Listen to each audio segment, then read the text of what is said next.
বাবা মায়ের আদরের দুই সন্তান। কি এমন ঘটে গেল তাদের জীবনে যে তারা একে অপরের সবচেয়ে বড় শত্রুতে পরিণত হয়? আজকের এই গল্পে আছে বিশ্বাসঘাতকতা, ষড়যন্ত্র আর দুই ভাইয়ের এমন শত্রুতা। 1898 সালে জন্ম নেয় রুডি। ঠিক 2 বছর পর জন্ম নেয় তার ছোট ভাই অ্যাডি। দুই ভাইয়ের শৈশব মোটেও সহজ ছিল না। তারা থাকতো জার্মানির এক ছোট্ট শহরে, আর তাদের বাবা কাজ করতেন জুতা কারখানায়। তার বাবার আয় এতটাই কম ছিল যে পুরো পরিবার চালানো একবারে কঠিন হয়ে পড়ে। তাই তাদের মা অন্যের বাড়ির কাপড় ধুয়ে দিতেন, আর রুডি আর অ্যাডি সেই ধোয়া কাপড়গুলো সারা শহরে ডেলিভারি করে দিত। ঠিক এভাবেই যাচ্ছিল তাদের জীবন। এরপর শুরু হয় প্রথম বিশ্বযুদ্ধ। দুই ভাইকে জার্মান সেনাবাহিনীতে যোগ দিতে হয়। যুদ্ধ শেষে তারা যখন বাড়ি ফিরে আসে তখন সবকিছু শেষ হয়ে গিয়েছিল। যুদ্ধ জার্মানির অর্থনীতি ধ্বংস করে দিয়েছিল। চারদিকে ছিল শুধু হতাশ আর অন্ধকার ভবিষ্যৎ। কিন্তু এবার পরিবারের পাশে দাঁড়ানোর জন্য একটা নতুন আইডিয়া নিয়ে আসে অ্যাডি। ছোটবেলা থেকেই অ্যাডির খুব ইচ্ছা ছিল যে তার বাবার মতো জুতো বানানো শিখবে। আর সেই সময় মানুষের কাছে ভিন্ন ভিন্ন জুতা ছিল না, সব ছিল প্রায় একই রকমের জুতো। অ্যাডি তখন সিদ্ধান্ত নিল যে স্পাইকদের জন্য একটি বিশেষ জুতো বানালে কেমন হয়, তাহলে অ্যাথলেটরা বিশেষ সুবিধা পাবে। তার মায়ের ছোট্ট ঘরটাকে একটা ওয়ার্কশপ বানাবে, কিন্তু সমস্যা ছিল অনেক। তার কাছে ছিল না কোনো টাকা, না ছিল প্রয়োজনীয় কাঁচামাল। তার ওপর যুদ্ধের কারণে পুরো শহরে বিদ্যুৎ অবস্থা একবারেই নষ্ট হয়ে পড়েছিল।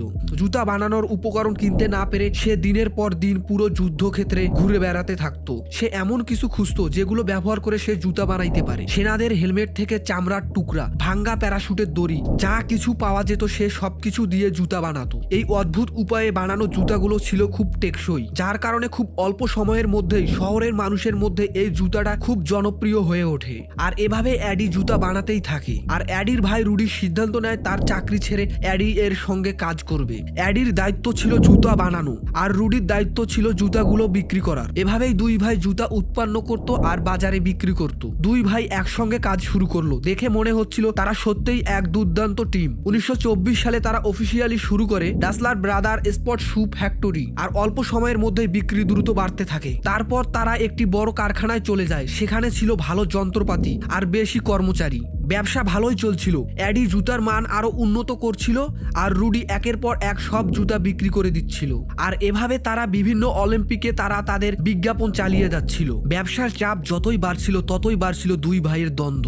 রুডি মনে করত তার বিক্রির দক্ষতা ছাড়া এই ব্যবসা কিছুই না, আর অ্যাডি মনে করত তার তৈরি পণ্য ছাড়া এই ব্যবসার কোনো মূল্য নেই। আর এরপর শুরু হয় দ্বিতীয় বিশ্বযুদ্ধ। আর এই সময় অ্যাডি কারখানায় সবকিছু নিয়ন্ত্রণ করছিল। রুডি এটাকে হুমকি হিসাবে দেখে। তার মনে হতে থাকে যে অ্যাডি ধীরে ধীরে তাকে ব্যবসা থেকে সরিয়ে দিচ্ছে। আর এই কারণে দুই ভাইয়ের মধ্যে ঝগড়া আরো বেড়ে যায়। পরিস্থিতি আরো খারাপ ছিল আরেকটি কারণে। এক রাতে মিত্রবাহিনী জার্মানিতে বোমা হামলা শুরু করে। অ্যাডি ও তার স্ত্রী বাঁচার জন্য তারা নিচের রুমে নেমে আসে। সেখানে গিয়ে দেখে রুডি ও তার স্ত্রী আগে থেকেই সেখানে আসে। তখন অ্যাডি হঠাৎ বলে ওঠে, এই বদমাশগুলো আবারও ফিরে এসেছে। অ্যাডি পরে দাবি করে সে মিত্রবাহিনীর কথা বলছিল যারা তখন বোমা ফেলছিল, কিন্তু রুডি এর বিশ্বাস ছিল এই কথাটা তাকে ও তার স্ত্রীকে উদ্দেশ্য করেই বলা হয়েছিল। এই ঘটনার পর অ্যাডি ও রুডি বুঝে যায় তারা একে অপরকে আর সহ্য করতে পারছিল না। দুই ভাইয়ের ঘৃণা তখন চরম পর্যায়ে পৌঁছে যায়। তবে একটি বিষয় নিশ্চিত ছিল, এত ঝগড়া আর বিশ্বাসঘাতকতার পর তারা একে অপরের সাথে আর কাজ করতে পারছিল না। আর তাই 1948 সালে তারা দুই ভাই কোম্পানির সম্পদ ভাগ করে নেয়। এরপর রেজিস্টার হয় দুইটা আলাদা কোম্পানি, অ্যাডিডাস আর পুমা। প্রতিশোধের আগুনে জ্বলে দুই ভাই সারা জীবন একে অপরের ব্যবসা ধ্বংস করার চেষ্টা করে গেছে।